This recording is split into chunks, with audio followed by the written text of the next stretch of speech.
right, everyone. Good afternoon. It's great to see so many of us here. Before we get started, Nate asked permission to make a quick announcement. Yeah, just quickly, I'd like to welcome our new colleague, Katia from Santa Cruz. Is a global change biologist ecologist, is the first faculty hire in the IGCB. Correct. Welcome.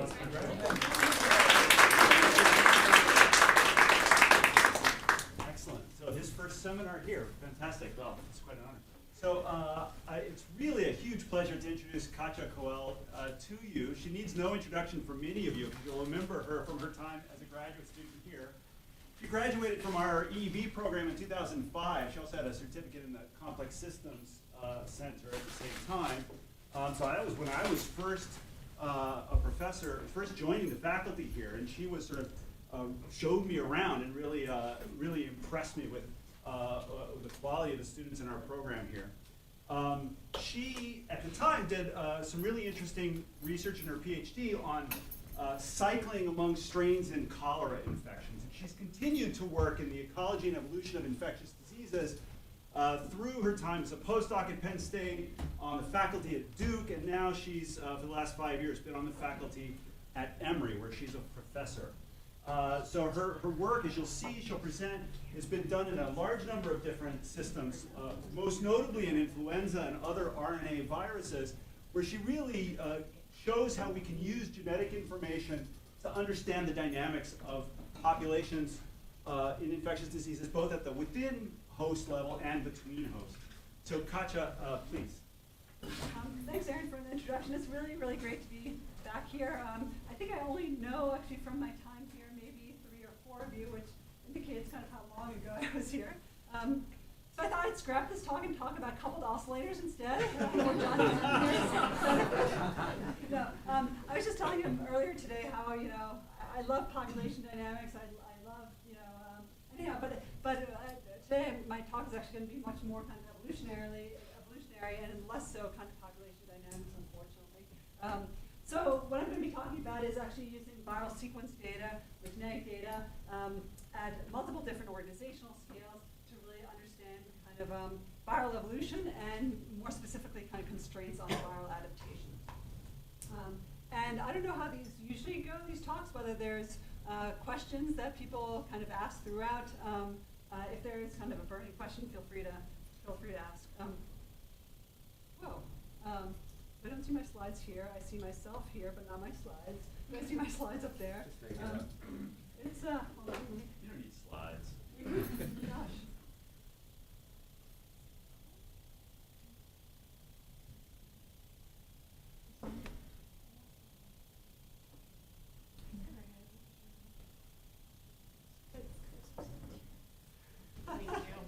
There's 3 different screens. It's very trippy when you have the two. While they're figuring that out, I forgot to make one announcement, and that is immediately after today's seminar, there'll be a reception on the 3rd floor, so it's just 2 flights straight up from here, and you're all welcome to come. We'll have some light refreshments. Okay. I guess the mic is now on also. Okay, great. All right, so I'm going to be using viral genetic data to talk about constraints on viral adaptation.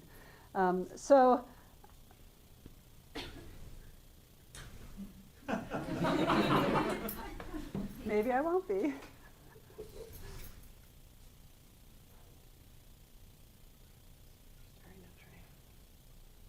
Great. Okay, fantastic. Thank you. All right, so some of you may be familiar with this figure or one very much like it. What it shows is over very kind of large taxonomic scales, right? It's plotting genome size of the organism, right, by its mutation rate, right? And we're over here in terms of the higher eukaryotes, right?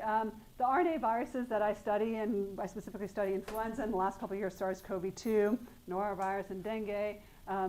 So the RNA viruses that we study have a much smaller genome size, so 10 kb for influenza, about 30 kb for SARS-CoV-2.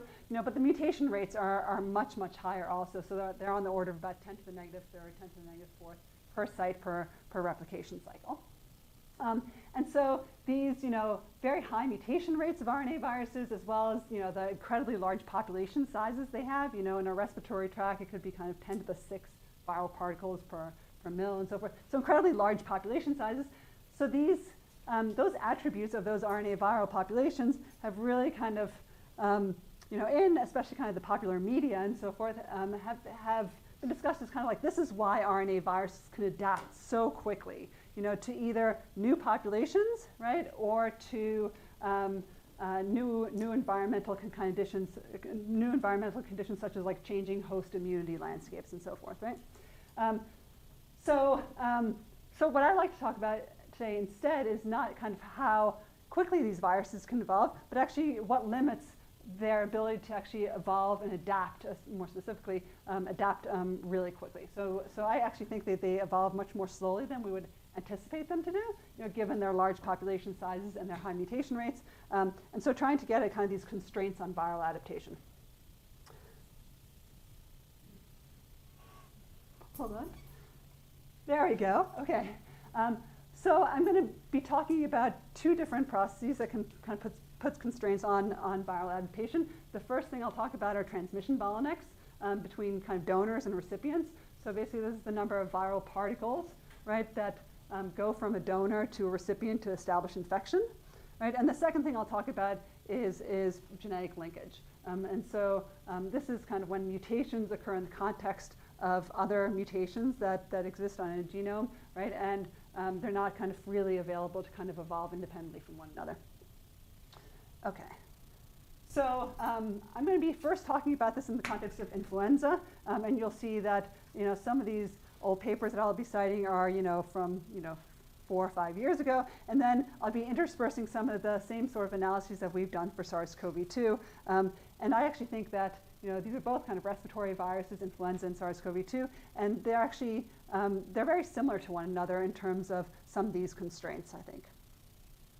Okay, so I'll be first talking about influenza transmission bottleneck sizes, and then within the context of genetic linkage, to be talking about two separate projects that are focused on influenza virus evolution and genetic constraints.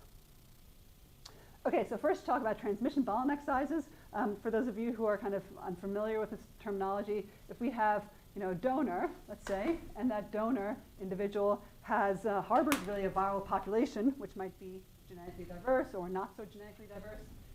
If the bottleneck size is loose, then a lot of viral particles are effectively kind of sampled by the recipient individual, and the recipient individual might also kind of, that person's genetic diversity in terms of their viral population should be kind of reflective of the donors.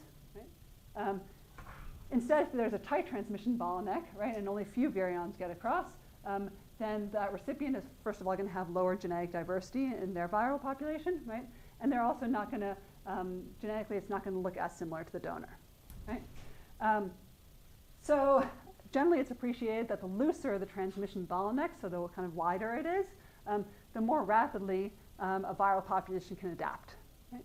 And the reasoning behind this is that imagine that there's a donor individual who's infected, right? A beneficial mutation arises during that short infection, gets to frequencies of, 5 or 10% in that population. If the bottleneck size is, if the transmission bottleneck is loose, right, that beneficial variant can get across to the recipient, right, and then might be at 10% in the recipient in that viral population, and then expand to 40, 50% frequency, and so forth. If the transmission bottleneck is tight, right, then a beneficial variant that arises in the donor is probably going to be lost, right? If it's only at low frequencies in the donor, is lost, and so basically there'd have to be another de novo mutation to create a beneficial mutation that will then persist at the population level. Okay? So looser bottlenecks generally are thought to enable much more rapid viral adaptation at the population level. So we've been interested in both kind of, trying to understand transmission bottleneck sizes, and then also developing kind of more statistical methods to kind of rigorously estimate them. And so a few years back, we developed a method based on kind of existing approaches, but trying to really kind of augment some of them by using kind of deep sequencing data of viral populations to infer these transmission bottleneck sizes. So here we've got a donor individual, right? You can sample a donor, an infected donor, right? You can deep sequence that viral population, right? And then at each of these kind of sites, you can call variants, right? And determine what their frequencies are, right? We've got this transmission event, right? And so it might be only a small number of viral particles that get across, right? So this is the founding population size. Right? And then these viral particles, expand, kind of in a supercritical sort of exponential growth sort of model. So at the point of sampling in the recipient, we've got our viral population, which we can again deep sequence and call variants at. So what we're interested in is, given the data over here in terms of frequencies and of these variants, is trying to estimate this size of the founding population. Okay. So the existing methods that had been around had really been one kind that was kind of very low sensitivity, but it was used a number of different times. Is this what we call the presence-absence method? So basically, we have a donor population, a viral population, right? And we can say, okay, well, what are the variants present in that population and at what frequencies, right? And then we just ask, which of those variants actually make it across, right? So is that variant present in the recipient or not, right? And so you can calculate the probability that a variant, is not transmitted. That's just 1 minus the frequency of that variant in the donor, right? And the probability that's not transmitted given a bottleneck size of NB is given by this expression, and the probability that it is transmitted is given by that expression. So if you have a collection of variants that do and do not make it, right, you can estimate this transmission bottleneck size, right, by maximum likelihood, right? So this is kind of this method has been used in the literature before. The other method that was used is this kind of frequency method, where you take into consideration the frequencies of the variants in the donor as well as the frequencies of those variants in the recipient, right? And you just assume that there's a single generation Wright-Fisher model, and that these viruses are basically randomly sampled from the donor population. So the way we've kind of extended some of these methods is that when we think about sampling, we can also kind of binomially sample from the donor individual, right? But that there's this period of kind of stochastic growth that happens before actually the sequencing happens, right? And so this is kind of stochastic growth. We have kind of like a, we've got a lot of kind of demographic noise here in the very beginning, right? And then the other way we kind of extend this method is by actually incorporating a variant calling threshold. So basically means that if we call a variant at, let's say, 5%, right, and we don't see that variant in the recipient, then it could still be there. It might just be below the limit of detection, and we kind of incorporate that in kind of an appropriate statistical way. And so basically, this together kind of leads to these likelihood calculations that are based off of what's known as the beta binomial distribution. And so we call this approach the beta binomial approach. And if you're at all interested in this, you can kind of check out that paper. So we, of course, when we developed this method, we kind of simulated data, right? And then we asked kind of how well this method does in terms of recapitulating or recovering that bottleneck size. So what we show here is the frequency of a variant in a donor, corresponding frequency of that variant in the recipient under a bottleneck size of 50. And we kind of forward simulated this model. And that beta binomial model kind of recovers, our simulated data, the true value of 50. And the presence-absence method and this Wright-Fisher model kind of both underestimate it, if you assume that there's kind of this demographic noise during the viral expansion process. So what we did at this point was that we wanted to apply it to influenza. And so we took this data set that Leo Poon and colleagues had published. They focused on this Hong Kong cohort study, where they followed individuals and households, and they had kind of 84 individuals from which they were able to kind of get these transmission pairs from, based on the genetic sequence of the virus, the timing of, the household information, the timing of the symptoms, and so forth. So they were able to reconstruct these transmission pairs. And this was both for H3N2 and for this H1N1 pandemic virus. So again, in this cohort study, they were able to identify these transmission pairs. So 9 transmission pairs for H1N1 and 7 transmission pairs for H3N2, based on things like, household information and timing of symptom onset and so forth.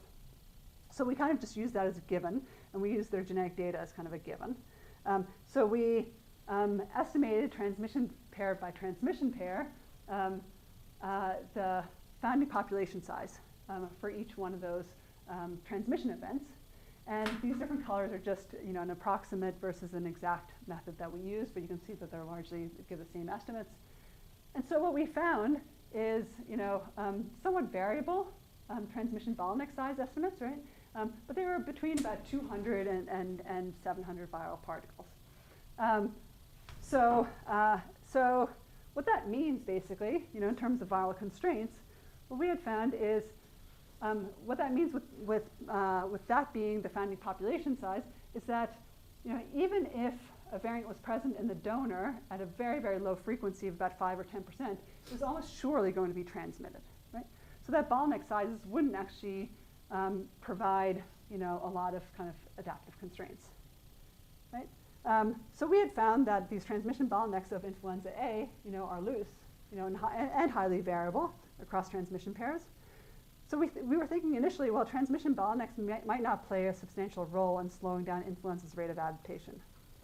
But then we were a little bit kind of concerned, about our results because there had been some experimental work done in the lab of Ben Tenover's at Mount Sinai, where basically what he was able to do and what his group was able to do was actually take influenza virus, barcode it, right? So there's a really nice way to kind of molecularly barcode viruses. They were able to get the barcoded virus in a donor individual. There's just 2 different instances of it, donor individual.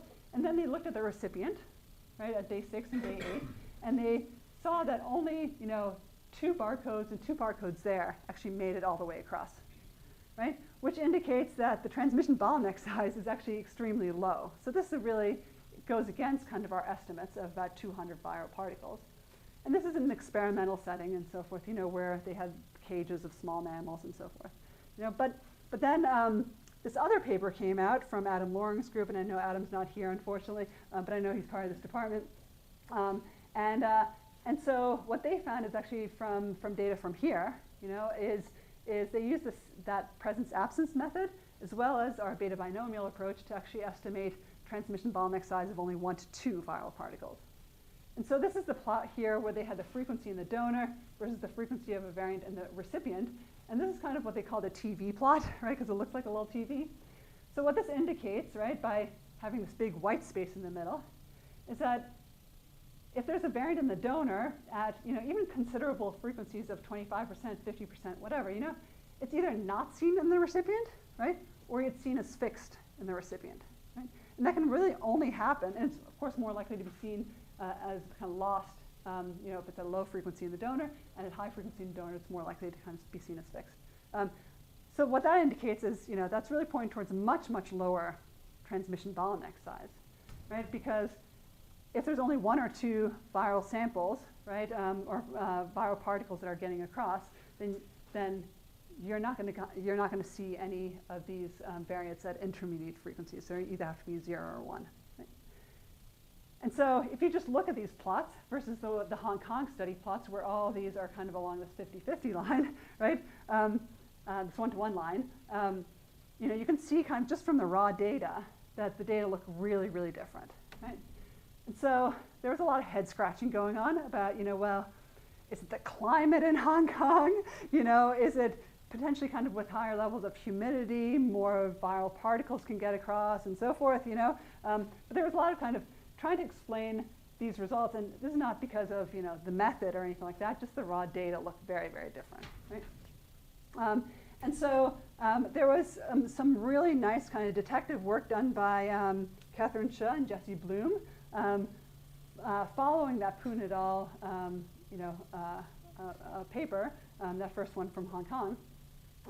And what they actually did, given these disparate findings, between the Macron et al. Work and the Poon et al. Study, Poon et al. Data, was that they actually looked at the read data, and these were supposed to be paired end reads, and they said, well, let's look at sample, and let's look at kind of the first, read number 1, and let's see which, where read number 2 is, and turns out that, sometimes that read 1 was unpaired, but the majority of the time, that read 2 was actually from a different file and different individual, right? So that there must have been some kind of software error, where there had been some jumbling up of kind of read 1s and read 2s. So basically, the samples actually had much more kind of genetic diversity, right, than because of that kind of technical contamination, right? So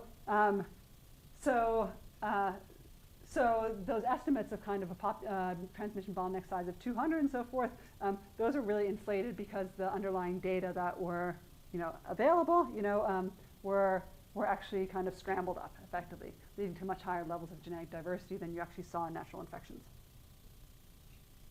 Okay. So I'm seeing the Zoom. I think I can minimize that. Good. I got it. Is that good? Don't see it. Want to keep going? I can pop it on there for you.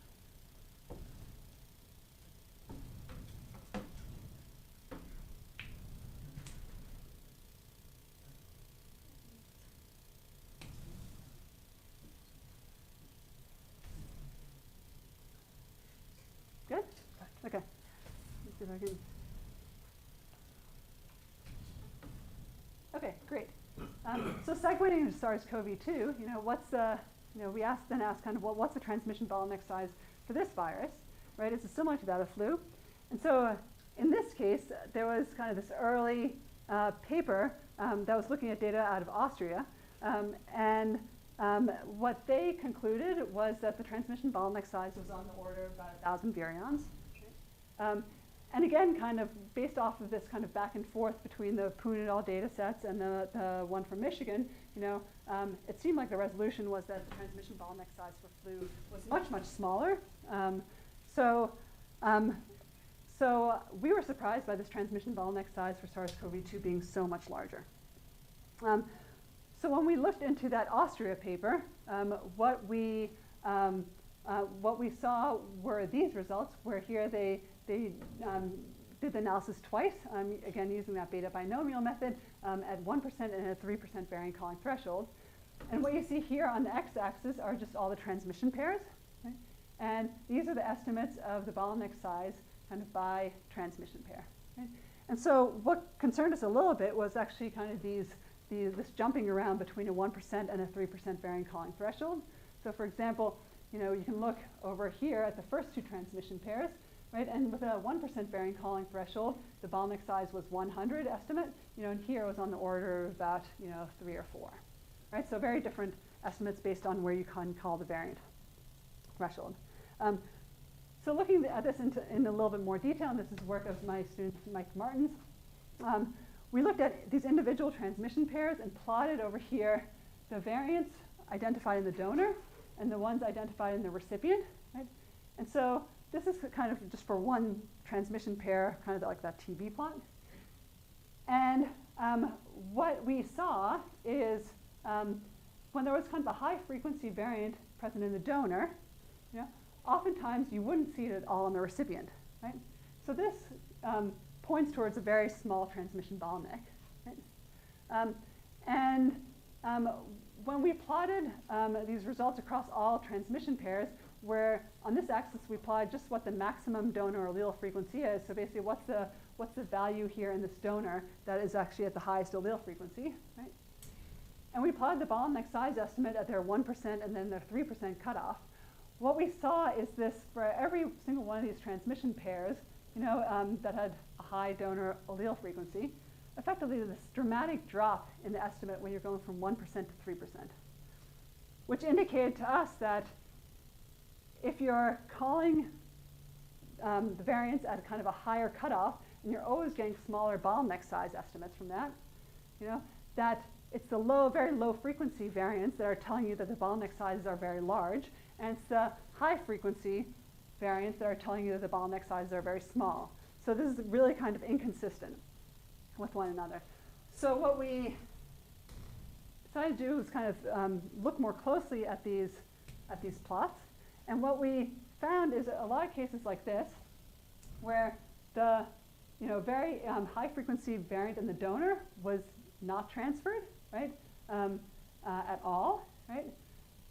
That if you look at the very low frequency variants, you have kind of this one-to-one line, right? And the one-to-one line here indicates that that these very low frequency variants in the donor are effectively seen at those exact same frequencies in the recipient, right? Which would argue for a very, very large transmission bottleneck. And then for this one, and in a few other cases, we saw that point up there at x equals 0 and y equals 1. So that to us indicates that there is some variant that actually arose in the recipient following transfer, right? Where there's a mutation that arose, and then that genome on which that mutation arose went to fixation, right? So that explains that point over there. But if that happened, unless there's a huge amount of recombination going on, basically if that mutation occurred and went to fixation, there should be no shared genetic variation at all, right? Which indicates that those 2 points, this point over here and this point over there, are effectively telling you that these are very likely to be spurious, right? And they can't be shared transmitted genetic variation unless recombination rates are just infinitely high. So what Mike ended up doing was he actually looked across these samples from the Austria data set, the very low frequency variants, and he actually found that, for example, here for 43 different samples of a total of 43 samples, this certain variant was present in every single one of the samples between 1% and 2% frequency, right? This variant was also present in all 43 samples between 1% and 2% frequency, and so forth. So all these extremely low frequency variants were present in many, many of the samples, right? And always at very similar frequencies, which indicate that, well, first of all, these transmission pairs are in different parts of the country, right? So it's very, unlikely that they're real, right? And because they're actually very similar in frequency, if you just see them in a donor and a recipient, right, then those are really going to tell you that the transmission bottleneck sizes are extremely large, right? Because they're very similar frequencies, right? But they're in all these other samples as well, which indicates that it's extremely unlikely that they're actually real. Okay? So what we ended up doing was increasing the variant calling threshold to 6% to kind of get rid of all those spurious ones. And what we find by doing this reanalysis and then aggregating across the data sets is that the transmission bottleneck sizes for SARS-CoV-2 are really kind of 1, 2, or 3. So on average, about a couple of viral particles are the founding population size. And the authors kind of came back and responded to the comment, and they agreed that by removing these, by doing more quality assurance and so forth, they removed those spurious variants, and they agreed that bottleneck sizes were extremely small. So this is just to say, first of all, I give you 2 examples of where the sequence data, have really kind of given very kind of different biological, very different biological understanding. So just how important it is to kind of do these kind of quality checks and so forth with viral sequence data. But then, in terms of both influenza and SARS-CoV-2, very similar results in terms of those transmission bottleneck sizes being extremely small, right? So that because of these extremely small founding population sizes, we anticipate that should be kind of something that actually really slows down the rates of viral adaptation in the population. Okay, so I'm going to segue to kind of the second part, which is on genetic linkage. This first project I'll talk about is in the context of a human challenge study. So this is in collaboration with a few kind of clinicians who were at Duke, where this work was kind of where this was started. So they actually did this human challenge study with influenza in the UK. I think some of these studies are happening now here in the US. But effectively, a virus was taken kind of from a naturally infected person, right? It was kind of propagated through, to create this viral stock in eggs and so forth, and then was used to experimentally infect something like 13 individuals or so. And then from those experimentally infected humans, these viral populations were sampled at different points in time. So we can actually look at patterns of within-host evolution. So if you look at that viral stock and how it was passaged and so forth, it turns out that if you passage a mammalian adapted, a human adapted virus in eggs, that a bunch of mutations will arise that will be selected for. So we actually see quite a bit of genetic diversity in that stock. And then when you experimentally infect someone, because of the cost of these studies and so forth, you give them a huge dose, right? So a lot of that genetic variation is actually transferred. And so what we see then with these individuals who are experimentally challenged, so we have here in the columns, different subjects, right, that were experimentally challenged. Here as rows, we have 3 of influenza's 8 different gene segments. So the polymerase gene segment, hemagglutinin, and then the NP gene segment. And here's just kind of the allele that's being followed. And so one thing that we found is that there was very rapid kind of reversion of that intrahost viral population to that mammalian reference strain. So basically, the variants that were, that rose when they were adapted to eggs, when you put them back into human, they kind of, had a selective disadvantage, right? So not very surprising. But the thing I wanted to kind of point out here was that just by looking at these allele frequency dynamics, there were actually similarities across the different gene segments. So let me give you an example here. So over here, for example, here we have these 2, going to 0 here, right? And we have this one also kind of going to 0 here. And here, actually, this is just a synonymous mutation, right? So you wouldn't expect a huge amount of kind of selection pressure against it, right? So, and these are different gene segments. And so just by looking at the data here, it seemed like there was, a lot of kind of genetic linkage that these gene segments were effectively, even though not physically linked together on the genome, that they kind of, there was very limited kind of reassortment happening. So we started working together with Chris Illingworth, who's at Cambridge now, and we started saying, okay, well, can we kind of quantify the amount of reassortment that's actually going on within these infections? And so if you imagine a situation like the following, let's say there's very, very rapid reassortment going on. So reassortment is effectively, with this 8 gene segment genome, reassortment is effectively if a cell gets co-infected, and then kind of the viral progeny that come out have kind of a mix and match of these different gene segments. So if there's, so let's say we have these 3 different, loci, let's say 1 on each one of these different gene segments. Let's say A has a selective disadvantage. You would expect it to be decreasing, right? Let's say G has a selective advantage. You would expect it to increase. And let's say C has a selective advantage, only it's slight. You would expect it to increase, right? If all of these loci kind of acted independently, so under kind of rapid reassortment. Under the same exact situation, if there's no reassortment, right? So these were effectively genetically linked to one another, right? So let's look at G actually first. So G, if it has a very big selective advantage, it would still increase, right? It would bring across, bring along its A, right? Even though A was at a selective disadvantage, right? And C, even though it had a selective advantage, would be decreasing, right? And then you have this limited reassortment case, which is kind of a hybrid between the 2. So basically what we did, it was based off of these allele frequency dynamics where we've observed this, right? We've actually worked back kind of what is that rate of reassortment. Do you have effectively rapid reassortment, no reassortment, or some intermediate? Okay? So what we found across all of these experimentally infected individuals is extremely low rate of reassortment. So effectively, genetic linkage was extremely strong.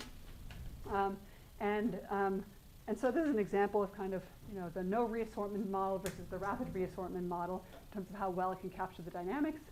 And so what you can see here is this kind of, under the data points being the black, under the no reassortment model, you can see these declines in allele frequencies that are kind of coincident, right? Whereas the rapid reassortment model doesn't recapitulate those types of dynamics. Okay, so why is there limited reassortment? So we argued in this analysis that maybe we see very limited reassortment and therefore kind of a lot of genetic linkage going on within an infection, potentially because of kind of the spatial organization of the respiratory tract. Maybe it was, maybe there was a lot of reassortment going on kind of locally in a place, but the genotypes that got there and expanded there, were all genetically very similar to one another. So effectively, even though there was reassortment, it was between genetically very similar strains, right? And so you effectively don't see reassortment because of those kind of spatial metapopulation sort of dynamics. And so what's interesting is over the last few years, there's been, a lot of kind of virologists have become interested in kind of spatial compartmentalization, what's happening kind of within individual infections and how that leads to onward transmission of certain, beneficial variants. And so we were contacted by Andy Melly, who's at University of Wisconsin, just about a year ago or so, following this experiment that they did, and we kind of helped out, a little bit in terms of their analysis. So basically, they had the system where they put barcodes on one of those gene segments, and then they could experimentally infect, these ferrets. And what they found is by kind of comparing the barcodes that were in different parts of the ferret lungs, that there was very, very little overlap. So basically what that showed was that there's extreme amounts of spatial compartmentalization within individual infections, which would explain why we saw this limited reassortment even in kind of that human challenge model. There's another kind of group at Emory who we've interacted with, and they did this experiment years ago where they can similarly kind of, effectively barcode different gene segments in the influenza viral genome and actually look at how much reassortment is going on. And what they find by actually looking at in pigs in these lung lobes and so forth is similarly, a lot of spatial compartmentalization. And so things are not like mixing freely kind of within an individual, but very, very, very restricted kind of movement and spatial compartmentalization. More recently, in terms of SARS-CoV-2, a collaborator of ours, Chris Brook, at UIUC, has kind of looked at this in SARS-CoV-2 infections, where they can take a sample from the saliva and a sample from the nose, right? And they look at the genetic variants that are present in each one of those at the same time point of sampling. And what they find is by kind of plotting it this way, and we can also do FST and so forth, and various other population genetic quantifications. Generally, what we find is that there's a lot of kind of compartmentalization there as well. So basically, a lot of the genetic variants that you see in the saliva, you don't see in the nose, and vice versa, right? So the same story holds for kind of SARS-CoV-2, a huge amount of genetic spatial compartmentalization. And so this, we think in part really is, first of all, there's not a huge number of individuals who become co-infected, by two different individuals, with SARS-CoV-2. But even in cases where there are co-infections, there might not be a lot of reassortment going on, or in the case of SARS-CoV-2, not a lot of recombination going on. And so in general, even though, we and others have found, for SARS-CoV-2, some recombinant genomes kind of circulating at the population level, there's not a huge number of them, right? So again, genetic linkage is really important, and genetic linkage is really happening. Okay, so just a summary kind of this part is that the effective rate of influenza reassortment appears to be very limited in individual infections. And we think this is because of spatial compartmentalization. Spatial compartmentalization is also very present in SARS-CoV-2, which is likely reducing kind of this rate of recombination that we see for SARS-CoV-2 human infections. So in both of these viruses, genetic linkage across the viral genome appears to be really, really extensive. Okay, so what I'd like to do now, just for the next kind of few minutes, is talk a little bit about kind of the consequences of that genetic linkage for viral adaptation.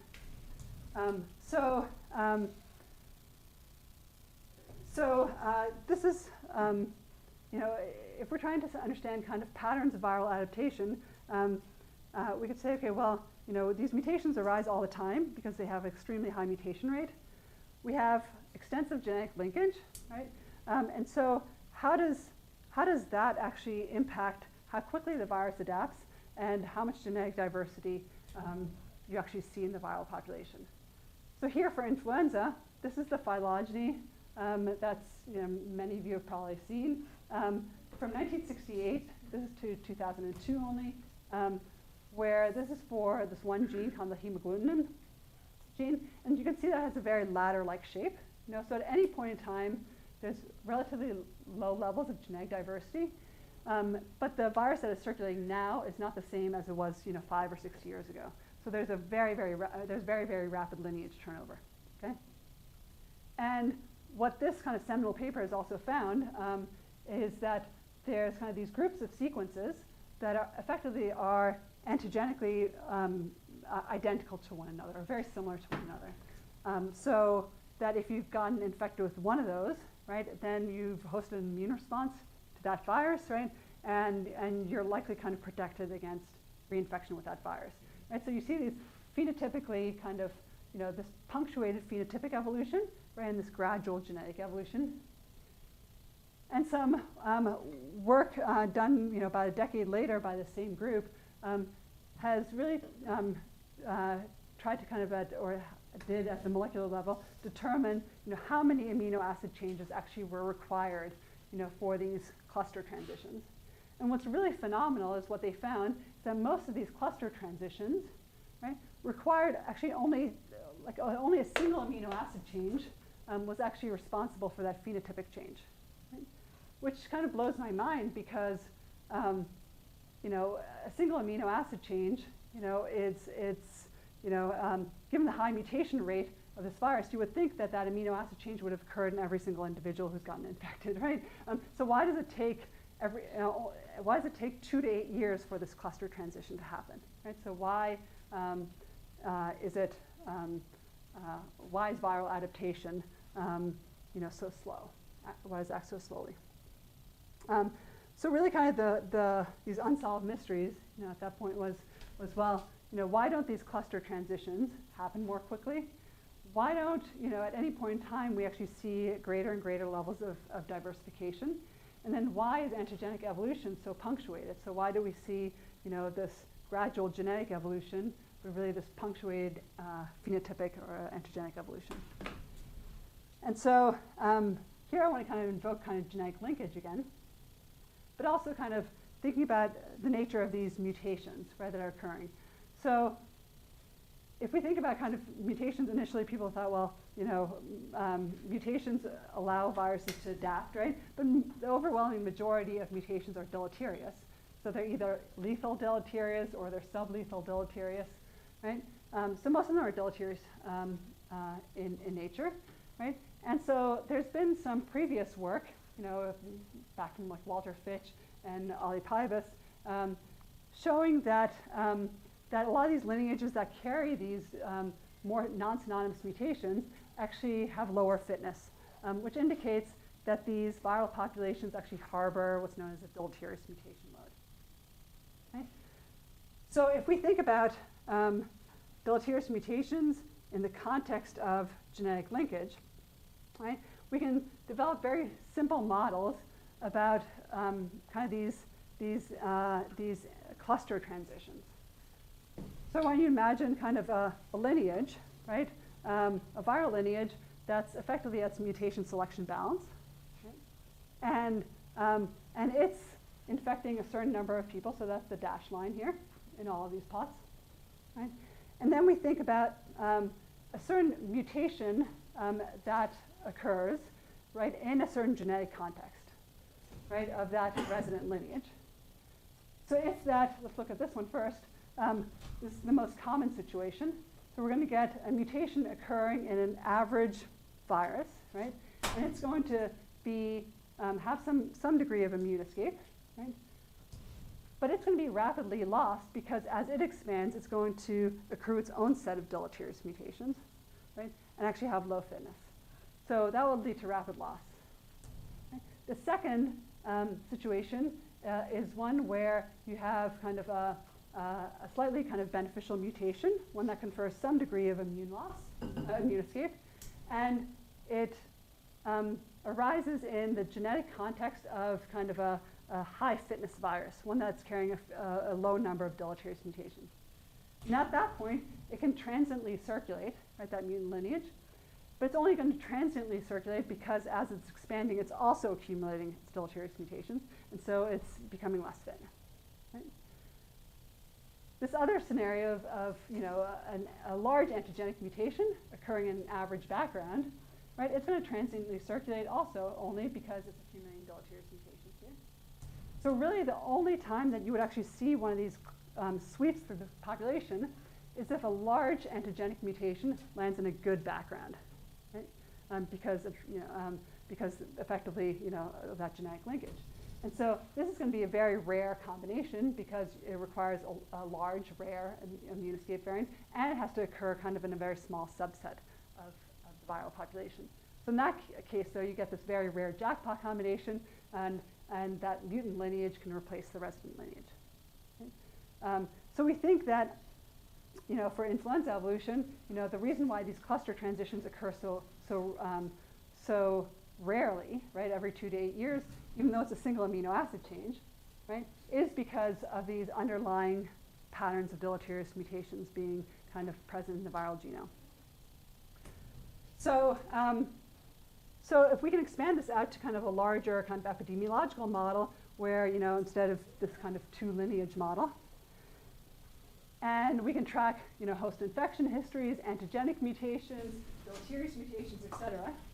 And some really nice work of kind of Joel Peck's kind of outside of the context of epidemiology has shown that effectively in models like this, these deleterious mutations that are harbored by these populations will act to slow the rate of adaptive evolution and to make it more punctuated in nature. So now we have these phylogenetic simulations effectively where we're simulating the viral population dynamics as well as viral population kind of evolutionary dynamics. And so if we turn off effectively deleterious mutations, right, what we get is this very, very rapid explosion of genetic and antigenic diversity. Right? And with this rapid antigenic diversification, the ones that are circulating at this point in time have very low cross immunity, and so you could just get this extremely rapid diversification that happens, and the increase in the number of infected. However, when you include deleterious mutations, what kind of just falls out of the model are these kind of ladder-like trees, which are very similar to the ones observed. Here we have the same simulated tree, only color-coded the lineages differently. Here, what we're color-coding them by is the number of deleterious mutations each one of those lineages kind of harbor, right? And so you see on the trunk of that phylogeny, those are kind of the high fitness, low load viruses, right? Here what we have is the fraction of the population susceptible, right? So it kind of measures the antigenicity of that lineage, right? And what you can see is kind of these sparks of yellow appear on that trunk, right? Which are these punctuated antigenic changes. And then here we have fitness, which combines these, and you can see kind of the yellow and red here, which means that the trunk holds a higher fitness variance. Okay, so just to kind of conclude here, we've talked about genetic linkage, between gene segments and influenza, right? And how that can actually make influenza evolution, more punctuated in nature in terms of its antigenic evolution. and really results in kind of these antigenic mutations that we see to be really large and need to occur in good genetic backgrounds. Right? So the reason why we think influenza adaptive evolution is kind of as slow as it is, right, is because of kind of that genetic linkage that exists in the context of these ongoing deleterious mutations that arise all the time. I'm going to kind of end there and just say, with SARS-CoV-2, with very similar transmission bottleneck sizes and very similar kind of spatial compartmentalization and genetic linkage, this question, about whether SARS-CoV-2 will start to evolve more like influenza, right? Or will kind of these new variants like Omicron that seemingly kind of came from a chronically infected individual, continue to kind of arise in the future. So what we have for this influenza virus H3N2 that's been with us since 1968, we don't have a lot of resolution in terms of those first few years, but then we really see this sort of ladder-like evolution. So my best guess is that those first few years, in terms of adaptation of the virus to new species and so forth, that we're seeing that now, and is part of the reason why we're seeing chronically infected individuals really be the source of new antigenic variants. But my best guess would be, given the similarities in terms of their evolutionary dynamics and their evolutionary constraints, would be that SARS-CoV-2, in terms of its spike protein instead of its hemagglutinin protein, will start to evolve in a much more kind of ladder-like way, such as very similar to kind of influenza. And with that, I just want to kind of give my acknowledgments for the flu portions of this talk, and then more recently for the SARS-CoV-2 collaborations and Mike Martin, who's been sitting in my group. And with that, I'll take any questions. I know I'm running up towards the end, so yeah, thanks for listening.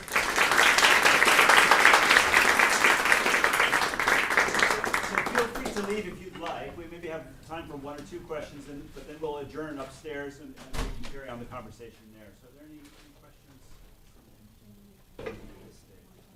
Yeah, here we go. Hey, thanks for the nice talk. So there's a recent paper in Nature finding elevated rates of recombination. Sorry, I'm coming off the tape. Yes. There's a recent Nature paper finding elevated rates of recombination in SARS-CoV-2. So I'm curious if you could comment on that. And then on the first part of your talk, I was curious if fitness differences in variants could potentially play any sort of confounding role. Sorry, so can you repeat the second question first? For the first part of your talk, I was wondering if fitness differences in variants could potentially confound estimates of the bottlenecks. Yeah, so that's a great question. And so that method that I presented, right, so that assumes that all of the variants that are observed are phenotypically neutral. And so presumably they could, right? And so if they were all, let's see, so yes, they could confound it. We have done some work looking at just kind of transmission pairs where it doesn't seem like there's much non-synonymous variation. And then there's the interesting thing is also, if you look at transmission pairs and they have the same donor, right? And they're relatively high frequency variants. In some recipients they go to 0, right? And in some recipients they go up to 1, right? So there doesn't seem to be kind of extremely consistent. There doesn't seem to be a huge amount of selection that we can kind of gauge in terms of just looking at the data. It would bias estimates for sure to some extent. With these, what we think are very small transmission bottleneck sizes, if you think about the founding population only being a handful of virions, right? Then genetic drift would dominate anyhow, very early on. But I think most of the biasing would really be kind of if you have, a large transmission bottleneck, and then those frequency changes could really, that are observed that might be different, could be due to selection rather than drift. Yeah. And the second one was about elevated rates of recombination in SARS-CoV-2. Yeah. So I think that's very interesting. I think one thing with SARS-CoV-2, this paper that I very briefly mentioned, where we've found only a very small number of recombinants, it's very hard to, well, you know, obviously kind of you can't detect recombination well, you know, when there's very little genetic diversity circulating, right? So I think, you know, in part, you know, our ability to detect circulating recombinants has changed over time, you know. At first we just thought that it would kind of become easier and easier as kind of the viral population kind of diversified, but then you get something like Omicron, right, which wipes out, you know, all of that pre-existing diversity and then becomes harder again, right? And so, so I think, I mean, you do see recombination. I think it's, that's a function both though of kind of, you know, population level epidemiological dynamics. So what's the opportunity for co-infection to occur? Right? Because you need that co-infection to occur. And then what's the probability of a recombination occurring within an infected individual? So I think in part, you know, you would see more circulating recombinants, you know, effectively shortly following kind of, you know, a major kind of, you know, outbreak of 2 different Omicron variants, right? So I think, yeah, so you do still see recombination, you still see reassortment in flu and so forth, you know, but I think it's not, you know, it's not, you still see a huge amount of genetic linkage, right? So I'm not saying that there's an absence of it, you know, but I think it's just, you still have a huge amount of like linkage to equilibrium, et cetera. Good, thanks. Mm-hmm. Great, so Gideon, I know you have a question, but I think maybe we should all just take it on upstairs and Excellent. wet our whistles. Yeah, thanks again for coming.